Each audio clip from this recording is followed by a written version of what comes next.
present Beryl Reid, Wilma Ewart, Clement Freud, and Derek Nimmo in Just a Minute. Here to tell you about it is the man of the minute, Nicholas Parsons.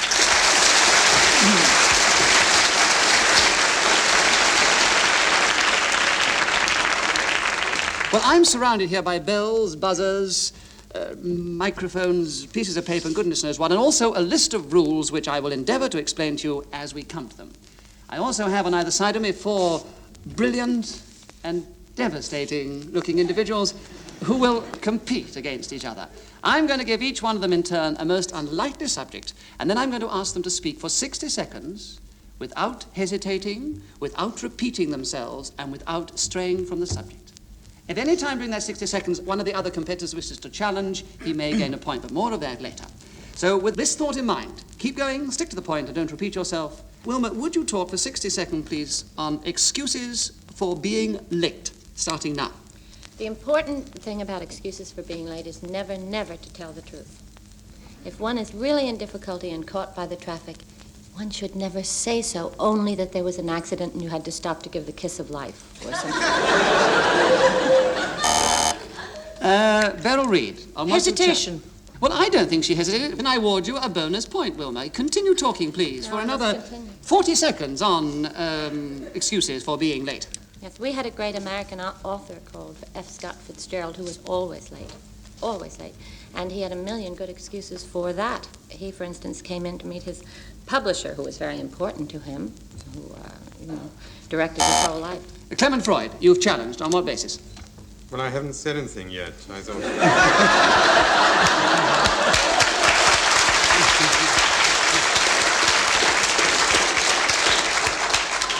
You have received your round of applause. You've made your presence felt.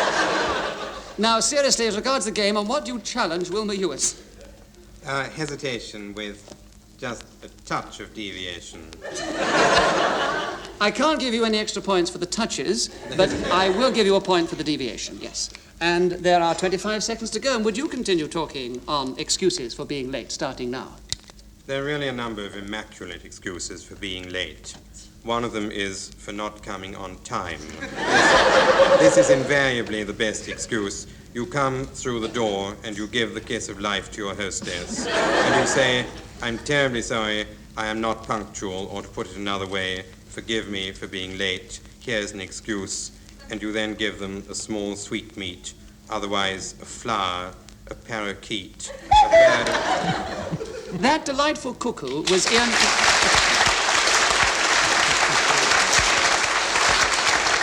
That cuckoo was Ian Messiter, who thought up the game. And, Clement Freud, you have 1 extra point for finishing. Well, now you will start the ball rolling this time. And I'd like you to speak, please, for 60 seconds on knitting a cable stitch jumper. Starting now. It's going to be very difficult telling you how to knit a cable stitch jumper. But you will have to bear with me. And I do promise you that any repetition that you're going to get is absolutely necessary to the operation. To knit a cable stitch jumper, you go into a wool shop and you buy wool.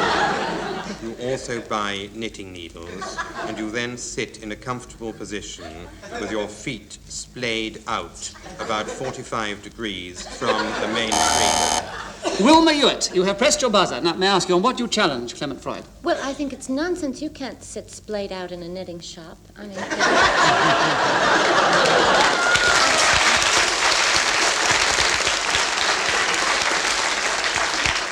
No doubt you can't, Wilma, but you don't know Clement Freud as well as I do. Clement Freud, I award you a point, because I know you so well. Do continue. Having engaged... Derek Nimmo, on what do you challenge? Hesitation. I quite agree. You didn't say go. You didn't say go. Oh. You didn't Sure, say they play continue. It counts as go, doesn't it? Didn't you say continue? Well, now you put me in a complete dilemma now. Were you genuinely waiting for Yes, that? I was. I will have to discount that. I'll have to discount. I'm very sorry, Derek. You have 25 seconds left on which to talk about knitting a cable stitch jumper. Clement Freud, starting now. You get the wool onto the knitting needle. And you engage it, and you then purl 1, plain 2, purl 2, plain 3, purl 3, plain 1, plain 3. Derek Nimmo, try Repetition. again. Did you say hesitation or repetition? Repetition. Oh, what He a said- difficult. He said What- pearl 1, pearl 2, pearl 1, pearl 2. Yes, but I don't know a great deal about knitting, but I thought they were all different stitches. They were all completing a jumper which had to have an end product. It was building to something, wasn't it? No, I think probably, I would say that Clement Freud's still with it here, and you still have 15, and you win an extra point, 15 seconds to go with your cable stitch jumper. Going from now. Now, the cable stitch jumper will eventually be ready. It needs sleeves which have to be tucked onto the main bodice. And after this, you have to sew on buttons, which may not be part of knitting, but are an essential of the cable stitch jumper, which is then ready to be put on.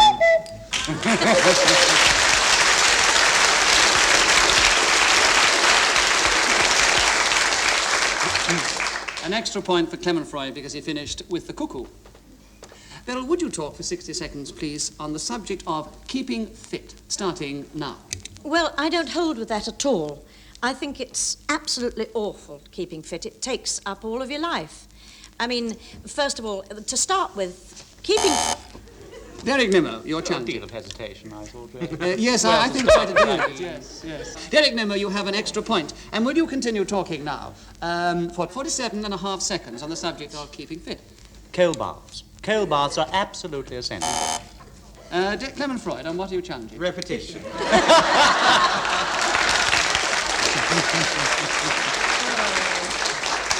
It's not your day at the moment, is it, Derek?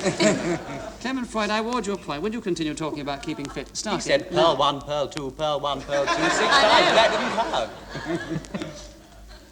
I only said cold baths twice. You've made your point. It's going home. Clement Freud, would you continue? Keeping fit, starting now. Derek Nimmo. Hesitation. You absolutely right.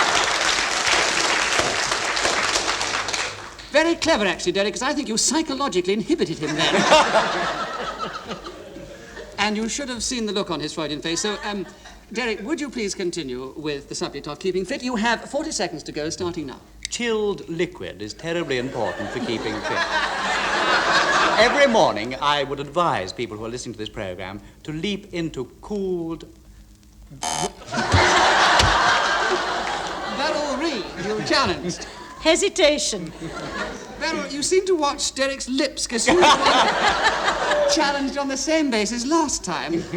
What were you trying to say, Derek? What I was the trying word? to say... water No, you weren't stuttering. You were fishing for a word. in the water. You are just trying to get out. Well, your word wasn't in the water. Your point goes to Beryl Reid. Would you continue? You have just under 30 seconds to talk about keeping fit, Beryl Reid, starting now. Well, if you have a cold bath, that closes your pores. If you have a hot bath, that opens them.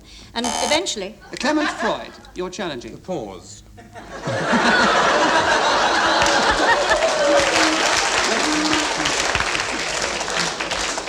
Well, I think that's so clever, I will give you a bonus point, Clement Freud, for that. But I cannot take it with the rules of the game away from Beryl Reid, so she will continue talking for 23 seconds on keeping fit.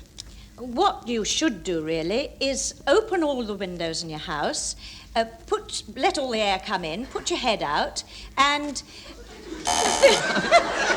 Derek Nimmo! I was watching her mouth move. I can't give you a point for watching Beryl Reid's mouth. It's and hesitating at the same time. Well, I've awarded Derek a point on that, so would you continue? We have 12 seconds to go. Keeping fit, Derek, starting now. Get up at 8 o'clock every morning, run round the park 3 times. Hyde Park preferably. When you get back, do physical jogs, exercise with Indian clubs, run up and down the stairs 3 or 4 times, and then you will find that you have gotten yourself into a brisk sweat. Get into cold water.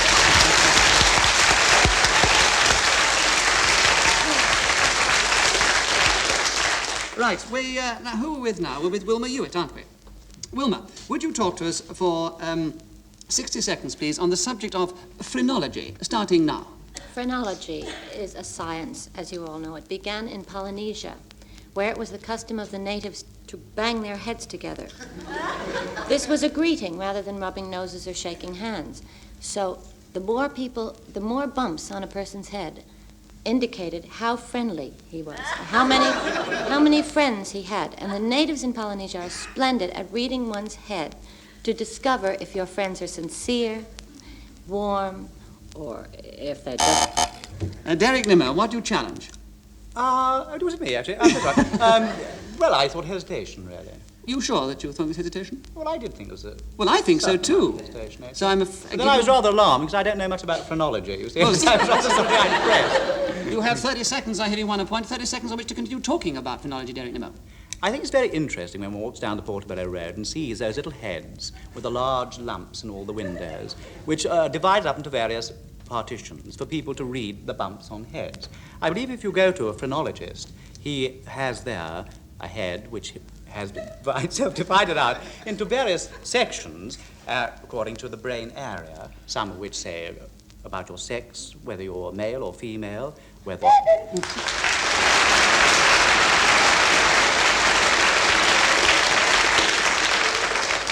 The score, you may be interested to know, is Clement Freud 7, Derek Nimmo's called him up, he has 7, and Wilma Ewart has 4, and Beryl Reid has 3. Oh, how wrong. Clement Freud, it is your turn to talk this time for 60 seconds on the English nanny, starting now. The English nanny is a great institution beloved by all English children. Almost the nicest thing about the English nanny is that she's a tremendous boon to caterers. Every English nanny tells every English child to eat up, not to make a scene, and never ever to query a bill. And for many years, English caterers, helped by English nannies, have been working on this assumption. They give people appalling food, knowing that thanks to the English nanny, people will eat it up. They give them outrageous bills, and thanks to the English nanny, they know that this will never ever be queried. And as English nannies have always said, Derek Nimmo, you've challenged. Well, I counted them, 7 English nannies. So did I.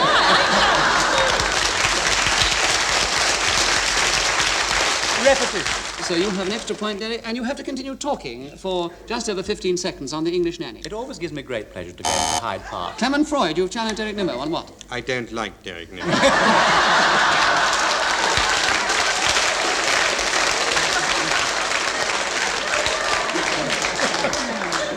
English nannies are tremendously warm-hearted, generous, kind, white-haired, pram-pushing, beloved, endearing, bespectacled, kind ladies. And they don't like Hyde Park, they like Kensington Gardens. Right, well, Derek Nimmo gets a point because dislikes him, and also Clement Freud gets a minus point because he went on without permission from the chair.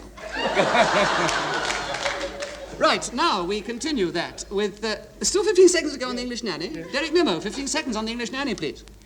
When one goes into Hyde Park, one was always pleased to see the number of English nannies pushing their prams towards Kensington Gardens, where, of course, they're always much happier.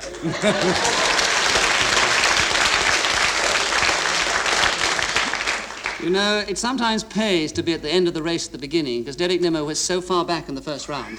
You've been all on his side. I think he's way ahead of the field at the moment. Right, we now continue, Derek Nimmo. It's your subject this time to start with, and we'd like you to talk for 60 seconds, please, on things to do in the bath. Starting now. I had a girlfriend called with whom I... Beryl Reid, you have challenged Derek Nimmo. Deviation. Well, all I can say is that your challenge is very devious. I don't think you'll find that I'm deviating if you let me continue. Before we get into very deep and hot water in this bath, I think that I should award that to you, Beryl Reid. To take it out of the hot water that Derek Nimmo's taken. What does the audience think? And the same to you, sir, and I hope you don't come again. Who thinks Beryl Reid deserves a point? I thought I ought to continue the same. And who's with Derek Nimmo in his bath? Derek Nimmo, you're back in your bath. Having gained a point, so you have 57 seconds to go. Will you continue talking about... The young friend that I mentioned I used to have my bath with, we used to sit together, and I used to play with her rubber duck, and she used to play with my sponge. Alas, she grew up and went to nursery school, and I never saw her again. Since then, I've often had all sorts of interesting experiences in baths. I have at home a family bath. And I think it's terribly important to have a family bath. I have a wife and 2 children. We have this large bath which we all gather together in on cold winter evenings. And it's one way of getting to know your family awfully well. I also rather like to shave in the bath. And this is one of my vices, perhaps, whilst bathing. Another vice is to read the newspaper. And I was terribly interested to read in the paper the other day that in Japan... I think an extra point. Wonderful image, that, isn't it? Derek Nimmo sitting in his family bath, reading the newspaper and shaving. I must come round sometime, Derek. What is the score at the end of that magnificent round with Derek Nimmo with the audience on his side leading the field? You have 13 points, Derek Nimmo. Very unlucky omen, I would say. Clement Freud is second, so with 7. Wilma Ewart has 4, and Beryl Reid has 3. Beryl. Still? Well, Beryl, I think you've got to challenge Derek very easily on that. He was going off about his family bath and not about things to do in the bath, and nobody picked up this point, I thought. Anyway, Beryl, would you like to continue and talk to us for 60 seconds on what to buy at a jumble sale, starting now? Well, I would start off with a bird cage. I haven't got a bird, but it would be very nice to have one, and so that would be the first thing I would look for. I'd like a pair of step ladders because I'm not very tall and I could see more that's going on if I had a pair of step ladders. I'd also like some ladies' shears that with long handles so that I could cut the edge of the grass without bending down. And most of all, I'd like some very thick saucepans. Wilma Ewart, you have challenged. Well, I think it's deviation. It's what Beryl Reid would like, really, not what she should buy at a jumble sale. But this is what I should buy at a jumble sale. Yes, well, I think I'll give you that, Beryl. Yes, I don't grant the challenge. You have an extra point. Because you don't know what's at the jumble sale, do You you? won your point, my love. You don't need to convince me. You have 30 seconds to continue talking about what to buy at a jumble sale. Yes, I'd like some old china. I'd like one of those jugs and basins like I used to have in digs. And I'd also like a ukulele because I think that would be very useful if I could get the strings for it. But possibly I couldn't pick those up at the jumble sale. I'd have to travel to get those. Clement Freud, you're challenged. Deviation, this is what not to buy at a jumble sale. No, this is...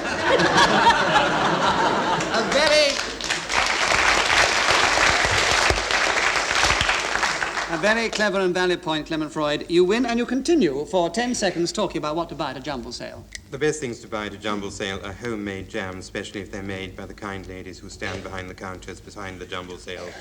And other good things to get are...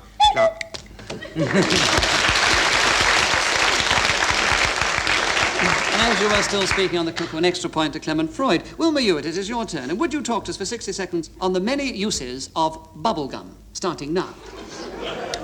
I had an uncle in Chicago who knew all the secrets. Beryl Reid. Deviation. What do you say to that, Wilma? Well, he was a bubblegum expert, you see, and I'm sorry I brought him up first, but I thought he was necessary. I think it sounded like deviation to me, and I'm going to give Beryl an extra point. Beryl, would you continue talking for about 50 seconds on the many uses of bubble gum?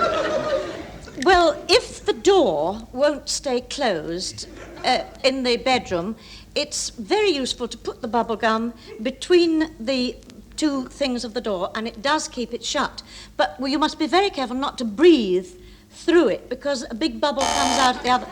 Wilma Ewart, on what have you challenged? Well, I think there's hesitation there. I think that... Yes, I thought there was a lot of she hesitation. was so careful not to... I know nothing about it. I know. Wilma Ewart, you won a point. Carry on talking. We have 40 seconds to go on the many uses of bubble gum. Bubble gum, when ironed very flat, with an iced rolling pin. This is important. You must have iced to get bubble gum off things. Clement Freud. Repetition. Why? Explain yourself. If you have an iced rolling pin, of course you've got to have ice.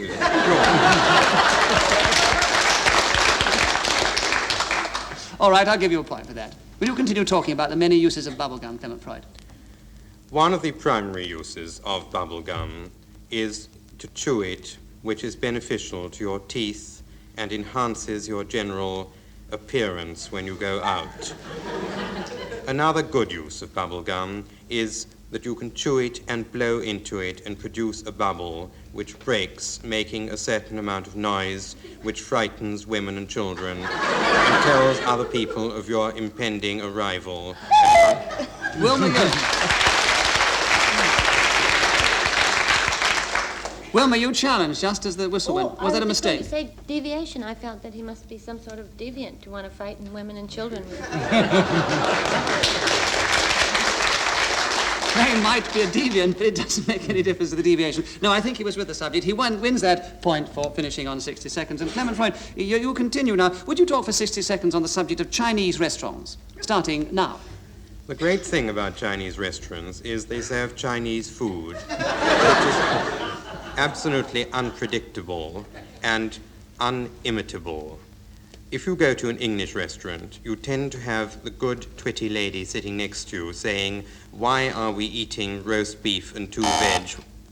Derek Nimmo. Deviation. He's talking about English restaurants with roast beef and cold veg. What do you think? Drawing an important social parallel. I don't think you've made your important social parable firm enough with this audience, and Derek, I award you a point. Would you continue talking about Chinese restaurants? We have 42 seconds to go. What I like to eat most of all, I suppose, are chop suey, then egg foo young, lobster balls, perhaps pork balls, pancake rolls. Clement Freud, what do you challenge? Repetition. And I'm sure that after you put all that down, you would repeat.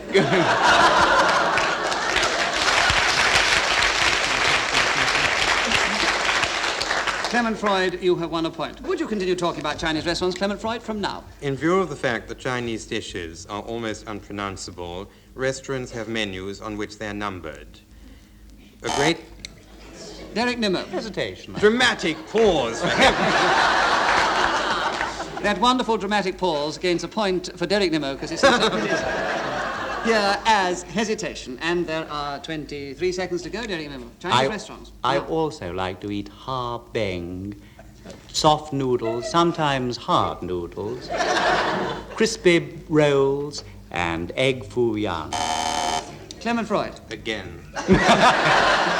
And again, you win a point. Will you continue talking about Chinese restaurants? What one has to be most careful about in Chinese restaurants is that as dishes are numbered on the menu, waiters have this terrible Derek Nimmo. We've had all this bit about them being numbered on You're the menu. absolutely right.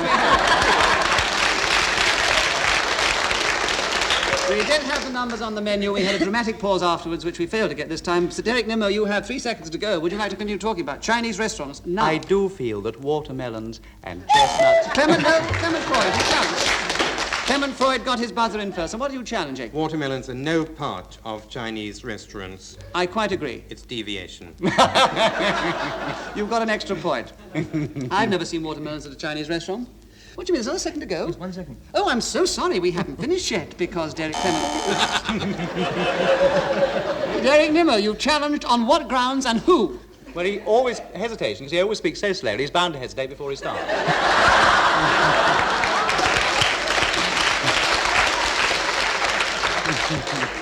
Well, as I was speaking then, and I was hesitating, I don't quite know who to avoid the point. I think I'll give one to both of the girls for that.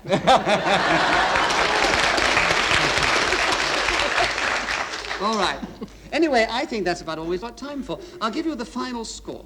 Derek Nimmo went way ahead at the end and has 20 points. Closely pursued by Clement Freud with 15 points. And rather nicely, coming an equal third, we have Wilma Ewart and Beryl Reid.